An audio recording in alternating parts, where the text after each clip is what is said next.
People like you don't belong in this neighborhood. Those 7 brutal words from a cop to a humble black man would trigger the most devastating revelation in police history when the vagrant he humiliated turned out to be a $45 million tech mogul. When Officer Keller publicly harassed Derrick Hayes for looking suspicious in his worn hoodie and beat-up truck, he had no idea his victim would deliver a keynote speech to 400 business leaders just hours later. What happens when viral police brutality meets hidden extraordinary wealth? And how does systematic harassment transform into the most powerful lesson in grace and justice ever captured? Watch as one man's dignity under attack creates nationwide police reform, while a moment of prejudice becomes a masterclass in how real power responds to injustice. This is the story of authentic strength that doesn't announce itself until the moment truth demands to be heard, proving the most dangerous person to underestimate is the one who chooses humility over display. People like you don't belong in this neighborhood. Those 7 words, dripping with prejudice and power, would echo through downtown streets before the most shocking revelation in modern history proved that the most dangerous mistake you can make is assuming someone's worth based on the car they drive and the clothes they wear. Derrick Hayes stepped out of his weathered Ford F-150 at exactly 10:47 a.m. on a Tuesday morning. The truck's faded blue paint and dented tailgate telling stories of functionality over fashion that immediately marked him as an outsider in downtown's gentrified landscape. At 34, he moved with the quiet confidence of someone who had learned to navigate hostile environments without drawing unnecessary attention. His worn Levi's and faded gray hoodie serving as camouflage in a world that judged character by designer labels. The contrast between Derrick and his surroundings couldn't have been more stark. Meridian Cafe occupied prime real estate on 5th Street, where tech startups and law firms had transformed a once diverse neighborhood into a playground for young professionals whose morning lattes cost more than minimum wage workers earned in an hour. The sidewalks buzzed with people whose biggest concerns involved stock options and networking opportunities, their conversations peppered with startup jargon and casual references to investment rounds. As Derrick approached the cafe's glass doors, he became immediately aware of the subtle shifts in body language that his presence triggered among other customers. A blonde woman in designer yoga attire clutched her purse tighter, her eyes tracking his movement with vigilance. 2 men in expensive suits paused their conversation about venture capital, their voices dropping as they registered what they clearly perceived as an unwelcome intrusion. The bell above the door chimed softly as Derrick entered, but the sound seemed to echo louder than usual in the suddenly tense atmosphere. The cafe's interior reflected the neighborhood's transformation. Exposed brick walls, Edison bulb fixtures, and reclaimed wood tables that projected artisanal authenticity while maintaining exclusivity that kept certain demographics comfortable and others clearly unwelcome. Sarah, the barista, greeted him with genuine warmth that stood in contrast to the suspicious glances from other patrons. Her smile was real, untainted by the prejudices that seemed to infect others the moment they processed his appearance and made assumptions about his economic status. "Good morning," she said cheerfully, her voice carrying authentic kindness that service workers often reserve for customers they instinctively recognize as fellow human beings. "What can I get started for you today?" But it was Marcus, the cafe manager, whose reaction revealed the toxic undercurrent that Derrick had been navigating his entire adult life. From behind the pastry case, Marcus's eyes followed Derrick's movement with predatory attention, his expression mixing suspicion with barely concealed hostility, as if Derrick's presence somehow threatened that carefully cultivated atmosphere that attracted customers who could afford $12 sandwiches. Outside, parked across the street in his patrol car, Officer Brad Keller had been watching the interaction unfold with clinical attention. At 42, Keller had spent 15 years in law enforcement developing what he considered street instincts, but what others might recognize as systematic racial profiling disguised as professional vigilance. What none of them knew was that they were judging someone whose actual net worth exceeded the annual budgets of the small businesses surrounding them, someone whose quiet generosity had funded scholarships and community programs throughout the very city that was treating him like an unwelcome intruder. If you've ever been judged by your appearance before anyone bothered to learn who you really are, hit that like button right now. Share your own story of being underestimated in the comments below, and subscribe to this channel because what happens next will prove that the most expensive mistake is assuming you know someone's value based on what they're wearing. Right at that moment, as Derrick emerged from Meridian Cafe with his simple black coffee, Officer Keller's prejudices transformed from silent surveillance into active harassment that would expose the ugly reality of how institutional power targets people based on appearance rather than evidence. What happened next would prove that some confrontations are designed not to protect and serve, but to humiliate and control. The afternoon sun cast long shadows across 5th Street as Derrick approached his weathered pickup truck, completely unaware that his peaceful coffee run was about to become a public spectacle orchestrated by someone whose badge had become a weapon for personal bias rather than community protection. His movements were unhurried and respectful, the demeanor of someone who had never given law enforcement any legitimate reason for concern. "Excuse me, sir," came the authoritative voice that sliced through the ambient street noise like a knife designed to command immediate attention and submission. Officer Keller had crossed the street with the deliberate stride of someone who believed he had identified a problem that required his intervention, his hand already resting on his utility belt in a gesture that suggested threat rather than community service. Derrick turned slowly, his expression remaining calm despite the familiar weight of dread that settled in his stomach whenever uniformed authority chose him as a target. "Excuse me, sir," he replied, his voice carrying the careful respect that black men learn to project during police encounters, knowing that any perceived defiance could escalate routine interactions into life-threatening situations. "Let me see some identification," Keller demanded, his tone making it clear that this was an order rather than a request. His pale blue eyes scanning Derrick's appearance with the judgmental assessment of someone who had already decided guilt based on clothing choices and vehicle ownership. "May I ask why?" Derrick responded politely, his question representing the kind of constitutional inquiry that should be routine in a free society, but often becomes grounds for escalation when asked by people whose appearance doesn't match officers' expectations of compliance.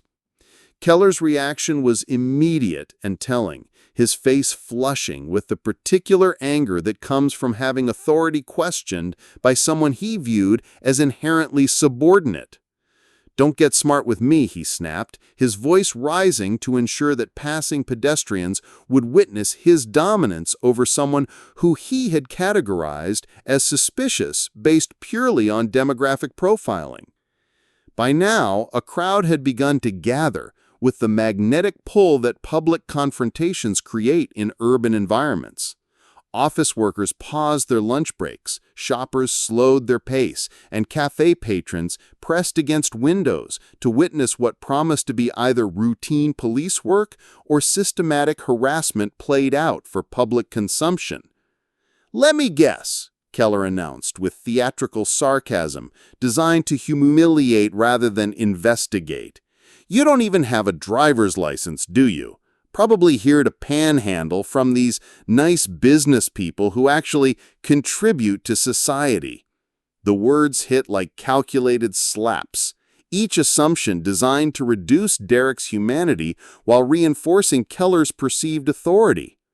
The crowd's murmurs revealed the community's discomfort with witnessing systematic dehumanization, but no one possessed the courage to intervene when institutional power was being wielded as a weapon of personal prejudice. Derrick looked at his dented pickup truck, then at the expensive cars surrounding it, understanding that Keller's assessment was entirely based on economic assumptions rather than any evidence of wrongdoing. The officer had created a narrative about worthiness that placed vehicle condition above human dignity, wealth above character, and appearance above constitutional rights. But what Officer Keller didn't know was that he had just chosen the wrong target for his demonstration of institutional bias, someone whose actual circumstances would soon transform this moment of intended humiliation into career-ending evidence of systematic prejudice. No one expected what happened next, because sometimes the most powerful responses to injustice come not from anger or confrontation, but from the kind of quiet dignity that exposes the true character of everyone involved while revealing depths that prejudice prevents people from seeing. Instead of reacting with the defensive anger that Officer Keller clearly expected and was prepared to escalate, Derrick reached into his wallet with deliberate calm and produced his driver's license, his movements slow and visible to avoid any misinterpretation that could justify further harassment. His composure remained intact even as the public humiliation continued, his breathing steady despite the familiar burn of systematic discrimination that had shaped too many interactions throughout his adult life. Keller snatched the license with unnecessary aggression, his body language suggesting disappointment that Derrick hadn't provided the confrontational response that would have justified more dramatic intervention. The radio crackled as he called in the license check, his voice carrying the expectation that this routine procedure would reveal outstanding warrants, unpaid fines, or some other evidence that would vindicate his assumptions about worthiness based on appearance. But the response that came back through the radio shattered Keller's confident narrative. License is clean, no warrants, no violations, registered to a 2019 Ford F-150. The information should have ended the encounter immediately, but instead of apologizing for the unfounded harassment, Keller doubled down on his prejudice with words that would soon define his career's ignominious end. "People like you don't belong in this neighborhood," he said, his voice loud enough for the gathered crowd to hear every syllable of institutional bias disguised as community protection. "This is a business district for working people, not a place for you to hang around looking for handouts." Derrick accepted his license back without argument, his silence more powerful than any angry response could have been. But as he walked away from the encounter, his eyes held something that Officer Keller was too blinded by prejudice to recognize: the quiet fire of someone whose patience had limits and whose true capabilities were far beyond anything that surface assumptions could predict. The flashback began as Derrick sat in his truck, his hands gripping the steering wheel as memories flooded back with the force of accumulated injustice. He was 8 again, watching his single mother, Patricia, work double shifts as a hospital custodian to keep their small apartment while pursuing her nursing degree at night. He remembered the guidance counselor who had suggested that college might not be realistic for someone from his background, despite his perfect grades and standardized test scores that placed him in the 99th percentile. The scholarship rejections had come with form letters that never mentioned race directly, but somehow always found reasons why his applications weren't quite what they were looking for, despite academic achievements that surpassed those of accepted candidates whose surnames and zip codes suggested different demographic categories. But those rejections had fueled the determination that would eventually build a technology empire from a shared apartment and borrowed equipment. What Officer Keller didn't know, what none of the cafe patrons could have guessed, was that the man he had just humiliated as a potential charity case had quietly donated over $3 million to educational programs in this very city, including police sensitivity training programs designed to prevent exactly the kind of encounter that had just occurred. But the most profound irony was yet to be revealed, because Derrick Hayes wasn't just any successful entrepreneur. He was someone whose upcoming public appearance would transform this moment of private humiliation into public accountability that would reshape everything. But the tragedy had not stopped yet, because sometimes the universe orchestrates moments of perfect irony where prejudice becomes its own punishment, and what happened 3 hours later at the downtown Marriott would prove that assumptions based on appearance can be catastrophically wrong when they collide with reality. Derrick drove his weathered pickup truck to the hotel's parking garage, the same vehicle that had triggered Officer Keller's assumptions, now serving as mobile dressing room for one of the most important presentations of his career. From the back seat, he carefully removed a garment bag containing a custom-tailored charcoal suit that cost more than most people's monthly rent, the Italian wool and silk blend representing craftsmanship that only someone with substantial wealth could afford. The transformation that occurred in the cab of that dented Ford F-150 was remarkable in its symbolic power. Derrick Hayes, the suspicious vagrant, disappeared as Derrick Hayes, the technology entrepreneur, emerged, his appearance shifting from someone society dismissed to someone society celebrated, though the man beneath remained exactly the same. His worn Timberlands were replaced by handcrafted Oxford leather shoes, his faded hoodie exchanged for a crisp white shirt and platinum cufflinks that caught the garage's fluorescent lighting. The Technology Innovation Summit represented the pinnacle of the city's business calendar, where venture capitalists, startup founders, and corporate executives gathered to discuss the future of digital commerce and artificial intelligence. Derrick's keynote address, titled "Breaking Barriers – Technology as a Tool for Social Equity," had been scheduled months in advance and was expected to draw the largest audience in the event's 15-year history. But as he approached the Marriott's main entrance, fate delivered one final test of character in the form of Officer Brad Keller, who had been assigned security detail for the high-profile business event. The same man who had publicly humiliated Derrick just hours earlier now stood at the hotel's entrance, his uniform pressed and his attitude adjusted for the wealthy clientele he was expected to protect and serve. The irony was perfect and devastating. Keller didn't recognize the man he had harassed earlier. His ability to see black men apparently limited to stereotypical categories that prevented him from connecting the well-dressed professional approaching the hotel with the vagrant he had profiled that morning. This cognitive blind spot revealed everything wrong with systematic racism. It reduced individuals to caricatures while preventing recognition of humanity and achievement. "Excuse me, sir," Keller said, stepping forward to block Derrick's path with the same authoritative gesture he had used hours earlier, though his tone now carried deference rather than hostility. "This is a private event. No soliciting or unauthorized access allowed."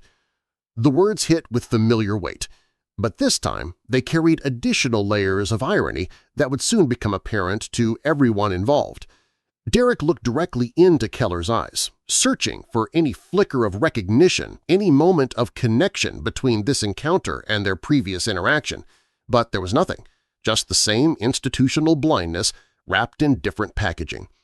"I'm actually a guest speaker," Derrick replied calmly, his voice carrying the same respectful tone he had maintained during the morning's harassment. "Derrick Hayes, scheduled for the 4 o'clock keynote presentation." Keller's reaction revealed the depth of his prejudicial thinking. Even faced with a black man in an expensive suit claiming to be a keynote speaker, his first instinct was skepticism rather than verification. "Right," he said with barely concealed sarcasm, reaching for his radio with theatrical importance. let me call this in. We've got a suspicious individual claiming to be affiliated with the summit."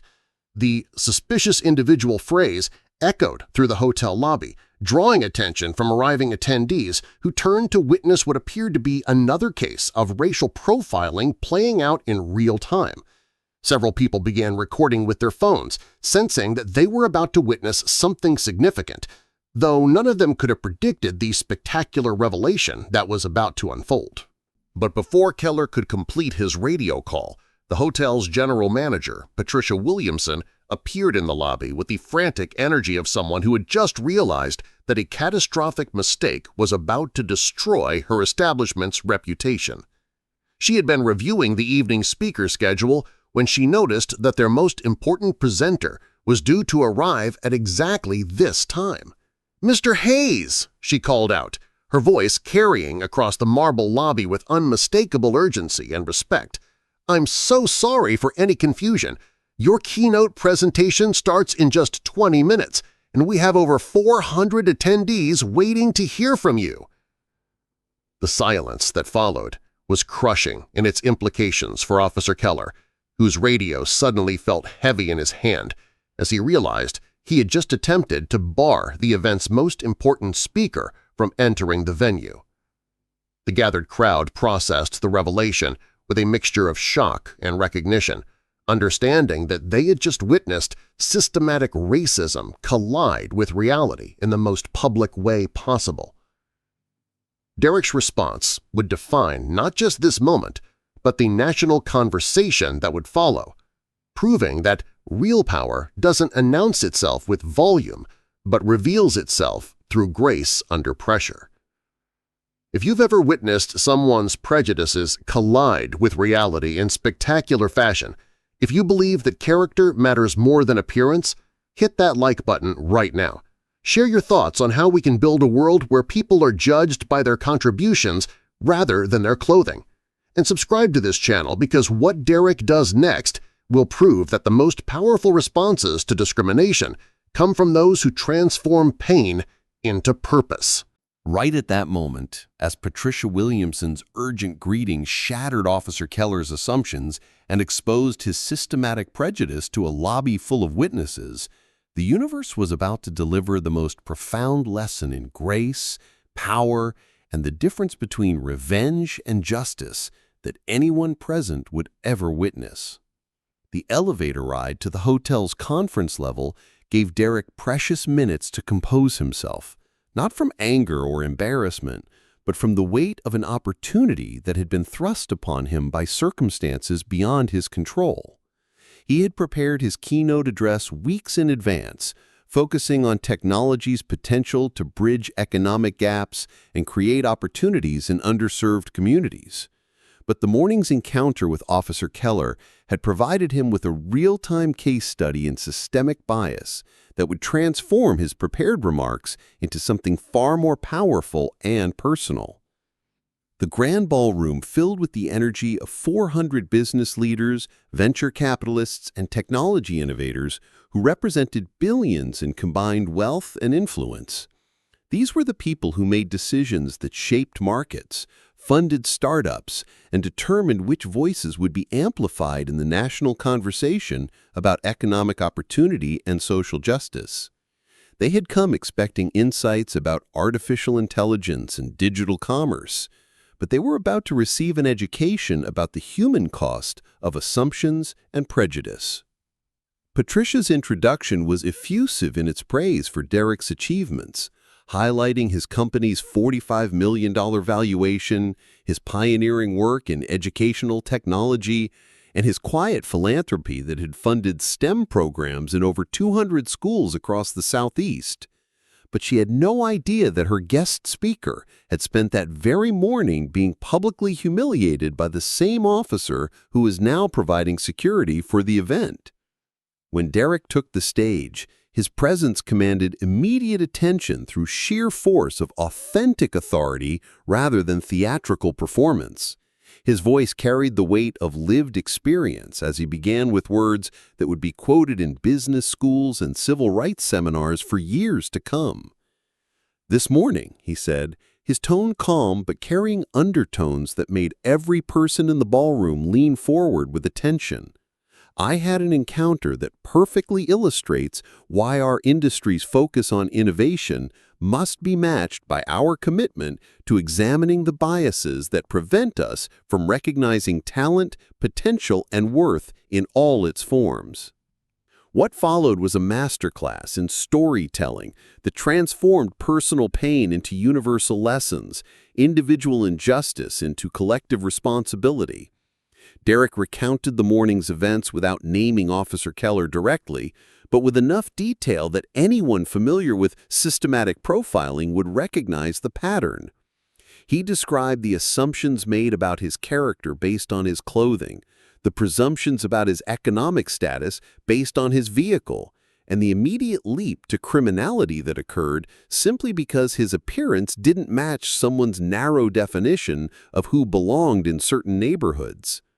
"I was told that people like me don't belong in that business district," Derrick continued, his voice carrying the measured cadence of someone who had learned to transform anger into education. "But what does people like me actually mean? Does it mean people who wear jeans instead of suits? People who drive used trucks instead of luxury cars? Or does it mean something deeper and more troubling that we as a society need to confront?" The audience sat in rapt silence as they realized they were witnessing something unprecedented, a successful entrepreneur using his platform not to celebrate his achievements, but to expose the systemic barriers that others faced simply for existing in spaces where their presence was deemed suspicious rather than welcomed. But the most powerful moment came when Derrick shifted from recounting discrimination to challenging his audience's complicity in perpetuating it. He asked, "How many of you have made assumptions about someone's capabilities based on their appearance? How many promising partnerships, innovative ideas, or breakthrough solutions have we missed because we couldn't see past our own biases about what success looks like?" The silence that followed was different from polite attention. It was the profound quiet that comes when people are forced to confront their own contributions to systems they claim to oppose. Several audience members shifted uncomfortably as they recognized their own behavior in Derrick's description of assumption-based judgment. In the lobby below, Officer Keller stood at his security post with growing recognition of the magnitude of his mistake. The hotel's PA system carried Derrick's voice throughout the building, and with each word, Keller understood more clearly that he had not just harassed an innocent man, but had publicly humiliated someone whose influence and resources could reshape police training programs, community relations initiatives, and the very policies that governed law enforcement interaction with citizens. The young man I described could have responded with anger. Derrick's voice continued from the ballroom speakers. He could have demanded immediate justice or sought revenge through legal channels. Instead, he chose to use this experience as an opportunity to educate others about the daily reality that millions of Americans face when their worth is judged by their appearance rather than their character. The applause that followed wasn't just appreciation for an inspirational speech. It was recognition from a room full of influential people that they had just been challenged to examine their own biases while witnessing the kind of leadership that transforms individual pain into collective progress. As Derrick concluded his presentation with a call for technology leadership to actively combat bias in their hiring, funding, and partnership decisions, Officer Keller realized that his morning's harassment had inadvertently provided the perfect catalyst for exactly the kind of systemic change that his actions had tried to prevent. No one expected what happened in the digital aftermath of Derrick's keynote address, because sometimes justice arrives not through angry confrontation, but through the viral power of truth that transforms individual moments of injustice into catalysts for systematic change. What unfolded over the next 72 hours would prove that authentic leadership doesn't seek revenge, it builds solutions. The video footage captured by bystanders during the morning's confrontation began surfacing on social media platforms within hours of Derrick's speech. But now the context had completely changed. Instead of just another incident of police harassment, viewers were witnessing the systematic humiliation of a tech entrepreneur whose net worth exceeded the annual budgets of most small cities. The contrast between the morning's suspicious vagrant and the evening's keynote speaker created a narrative so powerful that it transcended typical viral content to become a case study in institutional bias. Multi-millionaire tech CEO harassed by police while getting coffee became the headline that dominated news cycles across multiple platforms.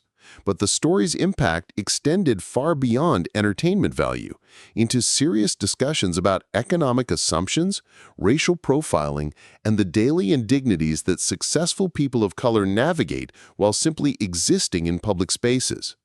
The comment sections revealed the profound impact of Derrick's measured response to injustice, with viewers expressing admiration not just for his success, but for his grace under pressure, and his decision to use personal pain as a foundation for collective education. "This is what real leadership looks like" became one of the most shared responses, accompanied by clips from his keynote that were being viewed millions of times across platforms. But the most significant consequences began unfolding in institutional settings, where actions have lasting impacts on careers and policies. The police department's Internal Affairs Division, already under federal oversight for previous discrimination complaints, launched an immediate investigation into Officer Keller's conduct, with particular focus on the pattern of assumptions and escalation that had characterized his interaction with Derrick. Captain Maria Rodriguez, who had been appointed specifically to reform the department's community relations, watched the viral footage with a mixture of professional disappointment and strategic opportunity. "This represents exactly the kind of biased policing that destroys community trust," she announced during a press conference that was broadcast across local news networks. "Officer Keller has been placed on administrative leave pending a full investigation into his conduct and decision-making process." But Derrick's response to the department's offer to press formal charges revealed the depth of his commitment to transformation over punishment. Instead of pursuing individual accountability through the criminal justice system, he proposed something far more ambitious and potentially impactful: a comprehensive police education initiative that would address the root causes of biased thinking rather than simply punishing its symptoms. "Suspending one officer doesn't solve the systematic problem," Derrick explained during a phone call with Captain Rodriguez that was later released with his permission. "But creating training programs that help officers recognize and interrupt their own biases could prevent thousands of similar encounters while building the kind of community trust that effective policing requires." The initiative that emerged from this conversation became the model for police reform efforts across the country. The Hayes Institute for Community Policing, funded entirely by Derrick's personal foundation, developed curriculum that combined implicit bias training with real-world scenario practice, helping officers understand how assumptions based on appearance could escalate routine interactions into unnecessary confrontations. The program's effectiveness became immediately apparent through measurable changes in arrest patterns, complaint statistics, and community satisfaction surveys. Officers who completed the training showed significant improvements in their ability to de-escalate tense situations while building positive relationships with community members they had previously viewed with suspicion. But perhaps the most powerful aspect of Derrick's response was how it reframed the entire conversation about police reform from punishment-focused to education-centered, demonstrating that sustainable change requires addressing mindsets rather than just modifying behaviors. His approach attracted support from law enforcement professionals who had been defensive about traditional reform efforts but were receptive to training that improved their effectiveness while strengthening community relationships. The national media attention that followed brought speaking opportunities from universities, corporate conferences, and policy organizations seeking to understand how individual experiences of discrimination could be transformed into systematic solutions. Derrick's story became a case study in business schools about stakeholder capitalism, in law schools about police reform, and in public policy programs about community-centered justice. The financial impact on his technology company was immediate and substantial, with several major corporations reaching out about partnerships specifically because of his demonstrated commitment to social responsibility and community engagement. His decision to respond to harassment with education rather than litigation had inadvertently created a brand reputation that attracted clients who valued ethical leadership over pure profit maximization. But the most meaningful consequence was the ripple effect that extended far beyond Derrick's individual experience into the lives of countless others who faced similar daily indignities. The viral attention had created space for conversations about bias, assumption, and the economic costs of discrimination that reached audiences who might never have engaged with such topics through traditional advocacy channels. Officer Keller, meanwhile, watched these developments from his enforced administrative leave, beginning to understand that his morning's harassment had triggered changes that would outlast his career and potentially reshape how an entire profession approached community interaction. The man he had dismissed as worthless was proving to be worth more than Keller had ever imagined, not just financially, but in terms of moral authority and transformational leadership. Right at that moment, as Derrick's transformational approach to justice began reshaping police departments across the nation, the universe was orchestrating a personal connection that would prove how individual acts of grace can create ripple effects that extend far beyond their original intended impact, touching lives in ways that systematic change alone cannot achieve. The email arrived at Derrick's corporate office on a Wednesday morning, 3 weeks after the viral incident had transformed from personal harassment into a national conversation about bias, dignity, and the power of measured responses to injustice. The message was brief, but carried the weight of genuine remorse and unexpected courage that would soon redefine everyone's understanding of how healing actually occurs in communities fractured by systematic discrimination. Mr. Hayes, the email began, "My name is Jessica Keller, and I am Officer Brad Keller's daughter. I am writing to apologize for my father's inexcusable behavior and to thank you for responding with more grace than he deserved or I thought possible." The revelation that Officer Keller's own child was reaching out added layers of complexity to an already profound story. But what followed in Jessica's message revealed depths of personal struggle that transformed the narrative from simple justice served into something approaching redemption and hope for generational change. Jessica explained that she worked as a third-grade teacher at Lincoln Elementary, one of the schools that had unknowingly benefited from Derrick's anonymous educational donations over the past 5 years. The irony was stunning. She had been using technology and resources funded by the same man her father had publicly humiliated, creating educational opportunities for children whose fathers might someday face similar treatment from law enforcement officers who couldn't see past their own biases. "I have watched your keynote speech 17 times, she continued in her email. Not just because of the powerful message about bias and assumption, but because of the way you chose education over retaliation, healing over hatred.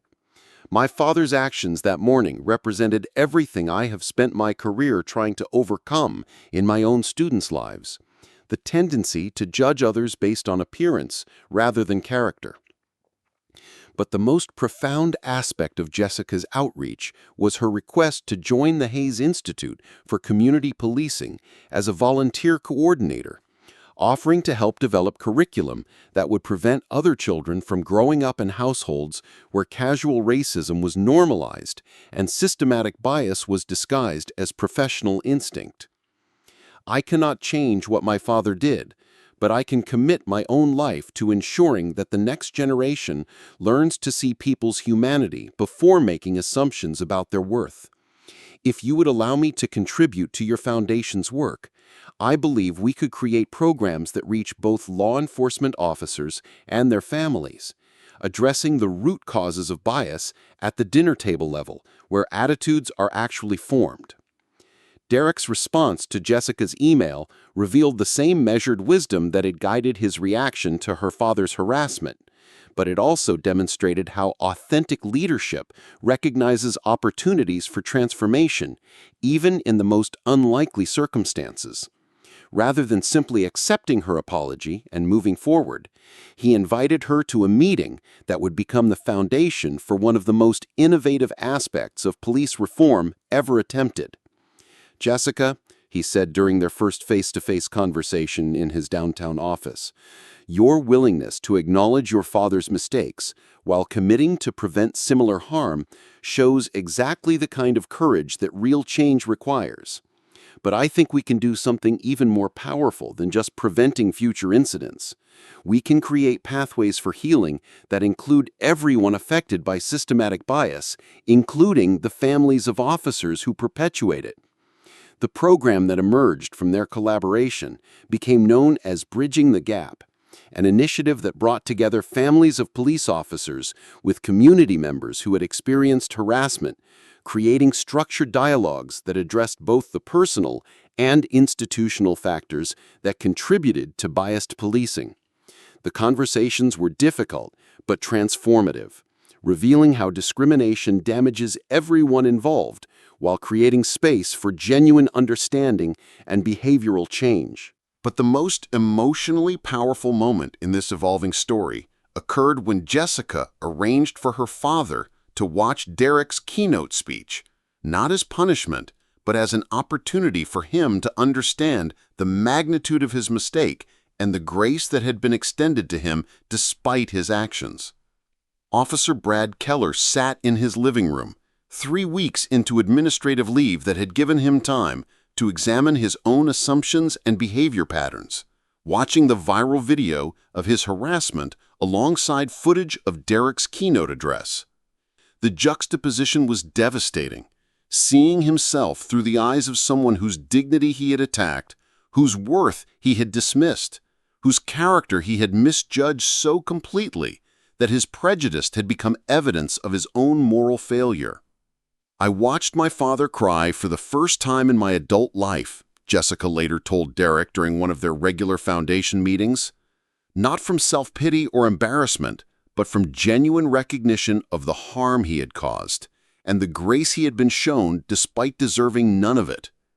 The transformation wasn't immediate or complete, but it was genuine in ways that traditional disciplinary action could never achieve. Keller began attending community meetings not as a representative of law enforcement, but as someone seeking to understand perspectives he had spent years dismissing or ignoring.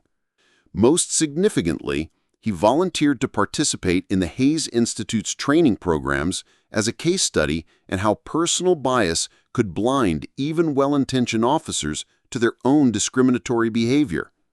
His willingness to examine his actions publicly, to acknowledge the systematic thinking that had led to harassment, and to commit to different approaches in future interactions became one of the program's most powerful teaching tools.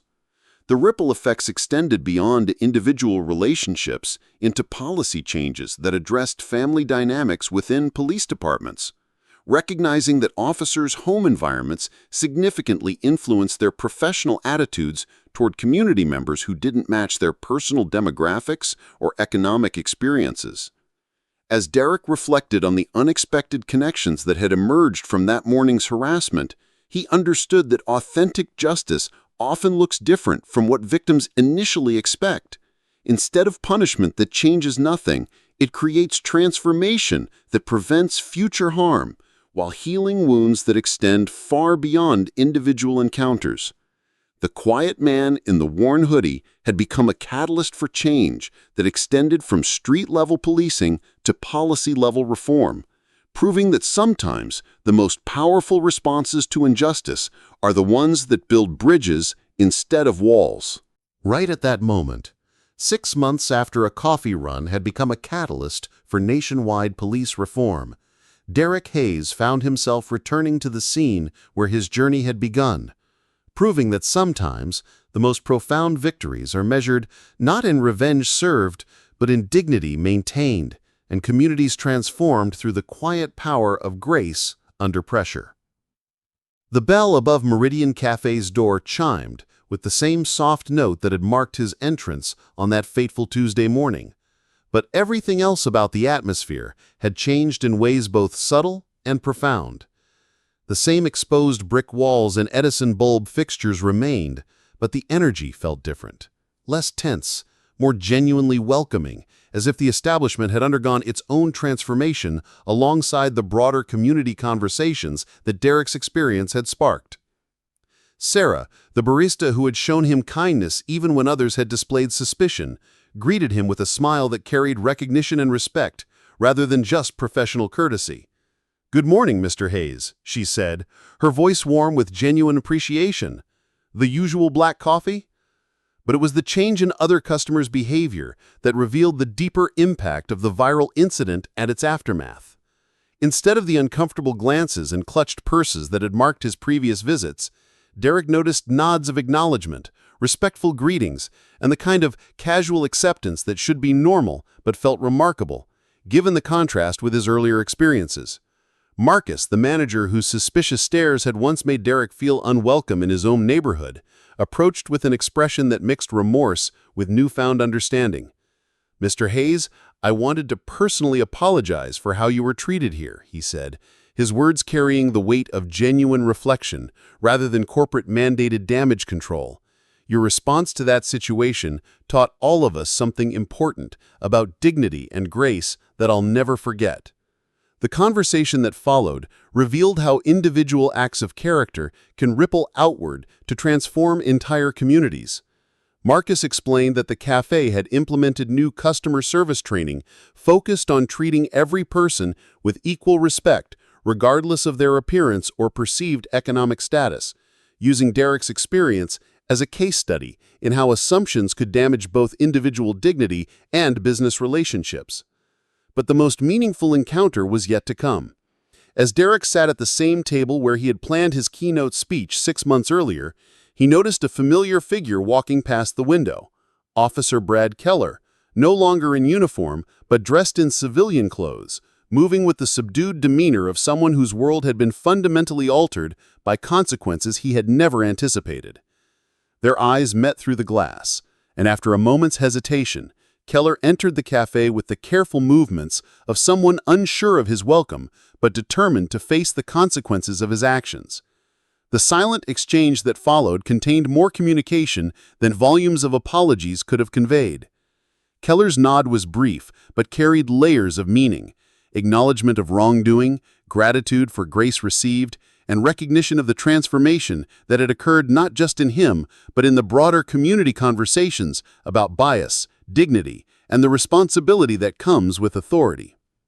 It wasn't quite forgiveness, but it was the beginning of understanding between two men whose brief encounter had reshaped both their lives in unexpected ways. Derrick's response was equally understated but profound, a slight nod that acknowledged Keller's presence without demanding further interaction, a gesture that recognized shared humanity while maintaining boundaries appropriate to their history. It was the kind of mature acknowledgement that demonstrated how healing can occur without requiring victims to absolve perpetrators of responsibility for their actions. The moment passed quickly, but its significance reverberated through the cafe as other customers witnessed two men navigating the complex aftermath of injustice with dignity on both sides.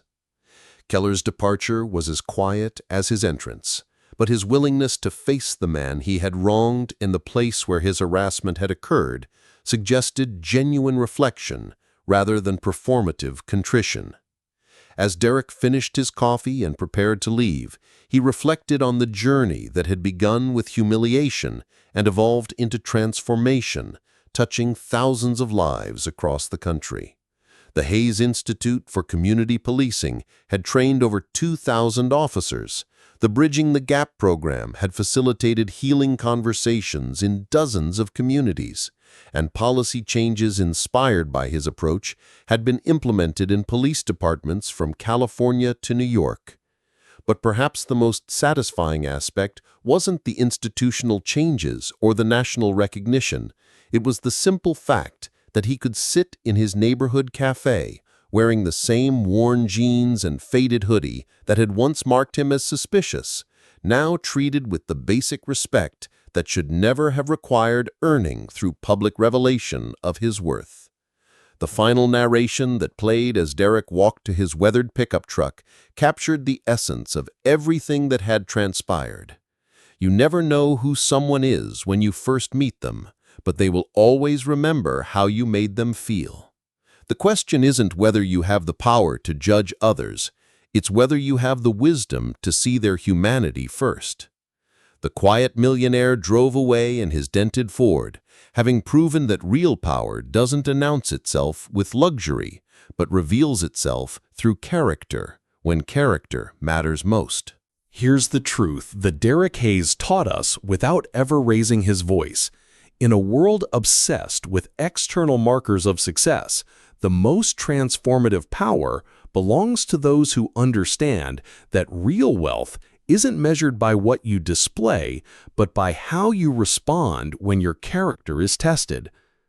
Derrick's story reveals something profound about judgment and assumptions. Officer Keller made the fatal error of confusing uniform with wisdom, badge with character, appearances with facts. But Derrick understood what Keller never learned. Authentic power doesn't demand recognition through luxury. It reveals itself through dignity maintained under pressure and grace extended to those who deserve it least. What makes his victory so powerful is that he didn't just expose one officer's prejudice. He used that moment of injustice to create systematic change, protecting countless others. His response wasn't about proving his worth to people who couldn't see it. It was about ensuring future generations wouldn't have to prove theirs either. The lesson extends beyond police encounters. Every day, we make judgments about people's value based on clothing, vehicles, neighborhoods.